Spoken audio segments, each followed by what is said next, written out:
श्यामला मातरम वंदे मातरम।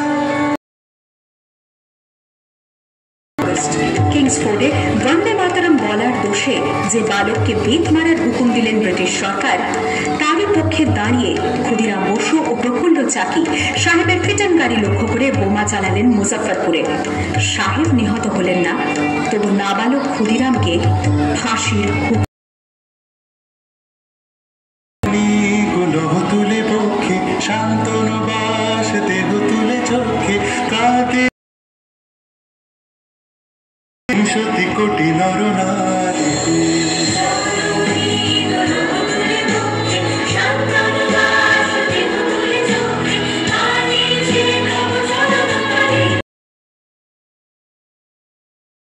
যারা স্বর্গগত তারা এখনো জানে স্বর্গের চেয়ে প্রিয় জন্মভূমি। এসো স্বদেশ ব্রতের মহাবিখ্যাত সেই মৃত্যুঞ্জয়ের চর্মছবি। যারা জীর্ণ জাতির বুকে জাগালো আশা মৌনমলিন মুখে আজি রক্ত কমলে গাথা মাল্য খায় বিজয় লক্ষ্মী দেবতাদের গলে। মুক্তির মন্দির সকাল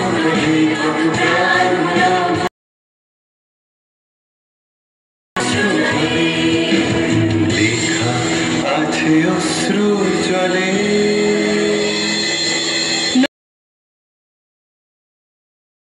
সম্মুখ সমরের স্বাধীনতা ছিনিয়ে নিতে অস্ত্র আনার পরিকল্পনা করেন যতীন্দ্রনাথ মুখোপাধ্যায়। বালেশ্বরী সঙ্গীদের নিয়ে জাহাজ থেকে সেই অস্ত্র নামাতে গেলে ইংরেজ বাহিনী তাদের ঘিরে ফেলে। বুড়িবালমের তীরে লড়াই বাঁধে বিরাট ইংরেজ বাহিনী বনাম বাঘা যতীন ও তার 4 সতীর্থদের। এককালে শুধু ভোজালি হাতে যিনি বাঘ মেরেছিলেন, সেই বীর সেদিন লুটিয়ে পড়লেন। আমি হাসি হাসি পড়ব ফাঁসি দেখবে ভারতবাসী। ও মা হাসি হাসি পড়ব ফাঁসি দেখবে ভারতবাসী। একবার বিদায় দে মা ঘুরে আসি। 18 এপ্রিল 1918 মাস্টারদা সূর্য সেন ও তাঁর 65 জন শিষ্য মিলে পরিকল্পনা করে চট্টগ্রামে ব্রিটিশ পুলিশের অস্ত্রাগার লুট করেন এবং তারপরে লুকিয়ে আশ্রয় নেন জালালাবাদ পাহাড়ে। ওর 4 দিন পর ব্রিটিশ বাহিনী খুঁজে বার করে মাস্টারদা ও তার সঙ্গীদের।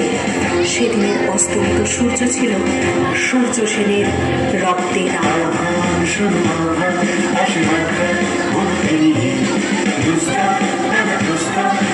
বন্যার মতো বেরিয়ে